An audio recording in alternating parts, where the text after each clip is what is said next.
ሰላም ተመልካቾቻችን እንደምሰምታችኋል በሳምንት ሁለት ቀናት ሐሙስና ቅዳሜ እየተዘጋጀ ወደ እናንተ የሚደርሰው ኢትዮ ቢዝነስ ነው ተጀምሯል። ኢትዮ ቢዝነስ የተለያዩ ወቅታዊ የቢዝነስ መረጃዎች አዋጭነት ያላቸው የንግድና ኢንቨስትመንት ሐሳቦች ከዜና ባሻገር ትንታኔ ስለሚሹ የምጣኔ ሀብት ርዕሰ ጉዳዮችና ስለ ኢትዮጵያ ሰነደ መዋዕለ ንዋይ ገበያ ትኩረቱን ያደርጋል።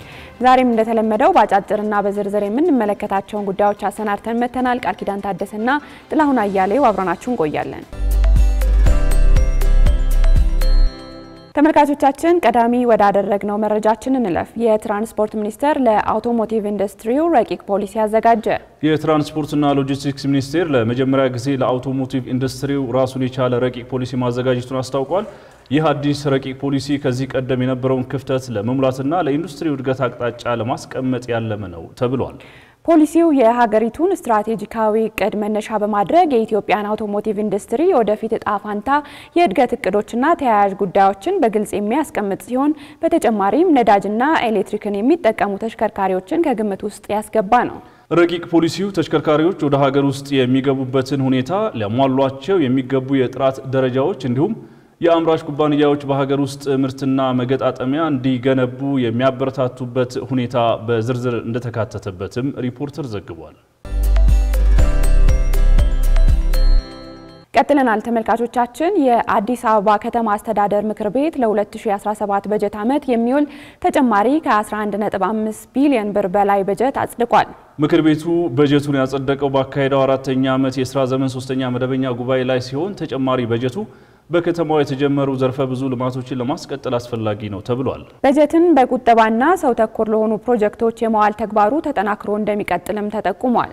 የአዲስ አበባ ከተማ አስተዳደር ለ2017 በጀት ዓመት የሚውል 230.39 ቢሊዮን ብር ማጽደቁ የሚታወስ ነው። ሶስተኛው ኢትዮጵያ ታምርት ኤክስፖ ከሚያዝያ 25 2017 ዓ.ም እስከ ሚያዝያ 29 2017 ዓ.ም ይካሄዳል። በዚህ የአምራች ኢንዱስትሪዎች ኤክስፖም 288 አምራቾች የሚሳተፉ ሲሆን ከ6000 በላይ የግብይት ትስስር ይፈጠራል ተብሏል። እንደ ኢዜአ ዘገባ በዚህ ኤክስፖ ላይ ከ4 ቢሊዮን ብር በላይ ግብይት እንደሚፈጸም ይጠበቃል። ከውጭ የሚገቡ ምርቶችን በሀገር ውስጥ ተኪ ምርቶች ለመተካት በተጀመረው ሂደት ማህበረሰቡ የሀገር ውስጥ ምርትን ተጠቃሚ እንዲሆን ሰፊ ስራ ተሰርቷል ሲሉ የኢንዱስትሪ ሚኒስቴር ሚኒስትሩ አቶ መላኩ አለበል ገልጸዋል። ኤክስፖ የምርቶችን የጥራት ደረጃና የአምራቾችንም አቅም የሚያሳይ መሆኑና ከዚህ ቀደም ከነበሩ ኤክስፖዎች በበለጠ ከክልል አምራች ኢንዱስትሪዎችን በማሳተፍ ለየት ለማድረግ እንደተሞከረም ተነግሯል። በፕሮግራሙ 161 ከፍተኛ ኢንዱስትሪዎች፣ 101 አነስተኛና መካከለኛ ኢንዱስትሪዎች፣ 17 አዳዲስ ልዩ የፈጠራ ስራዎች ተሳታፊ ይሆናሉ ተብሏል። በኤክስፖ በአራት አጀንዳዎች ለኢንዱስትሪዎች አመቺ የሆኑ ፖሊሲዎችን ለመቅረጽ በማኒፋክቸሪንግ ኢንዱስትሪው እሴት የተጨመረባቸው ምርቶችን ለዓለም አቀፍ ገበያ ማቅረብ እንዲሁም አነስተኛና መካከለኛ ኢንዱስትሪዎች በዘርፉ የሚያጋጥማቸውን ተግዳሮቶች መቅረፍ ብሎም አገልግሎቶችን ከሎጂስቲክ ጋር በማስተባበር ገበያውን ተደራሽ ማድረግ በሚቻልባቸው ጉዳዮች ዙሪያ የፓናል ውይይት እንደሚደረግም ተጠቁሟል። ቀጥለናል ተመልካቾች።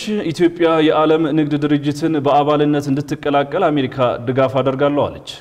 አሜሪካ ኢትዮጵያ የዓለም ንግድ ድርጅትን በአባልነት እንድትቀላቀል ድጋፍ እንደምታደርግ የአሜሪካ የንግድ ጽሕፈት ቤት ተወካይ ኒል ቤክ ገልጸዋል። ኢትዮጵያ በተሳካ ሁኔታ ከዓለም አቀፍ የግብይት ስርዓት ጋር መዋሃድ የአሜሪካ ፍላጎት ነውም ብለዋል። የዓለም ባንክ ግሩፕና የዓለም አቀፉ የገንዘብ ድርጅት IMF ዓመታዊ የጸደይ ወቅት ስብሰባ በዋሽንግተን ዲሲ የተካሄደ ሲሆን የገንዘብ ሚኒስትር ዴታው ዶክተር ኢዮብ ተካልኝ በአሜሪካ የንግድ ጽሕፈት ቤት የዓለም አቀፍና የዓለም ንግድ ድርጅትና የባለብዙ ወገን ጉዳዮች ረዳት ተወካይ ኔል ቤክ ጋር ተወያይተዋል። በውይይቱ ሚኒስትር ዴታው ኢትዮጵያ የዓለም ንግድ ድርጅት በአባልነት ለመቀላቀል እያደረገች ያለችውን ከፍተኛ ጥረት አስመልክተው ገለጻ አድርገዋል። እንደ አውሮፓውያን አቆጣጠር በማርች 2026 ኢትዮጵያ የዓለም ንግድ ድርጅት አባል ለመሆን የሚያስፈልጓትን መስፈርቶች ለማሟላት ቁርጠኛ መሆኗንም ተናግረዋል። ኒል ቤክ ኢትዮጵያ የዓለም የንግድ ድርጅት አባል ለመሆን እያከናወነች ያለችውን ከፍተኛ ጥረት አድንቀው የዓለም ንግድ ድርጅት በአባልነት እንድትቀላቀል አሜሪካ ድጋፍ እንደምታደርግም ገልጸዋል።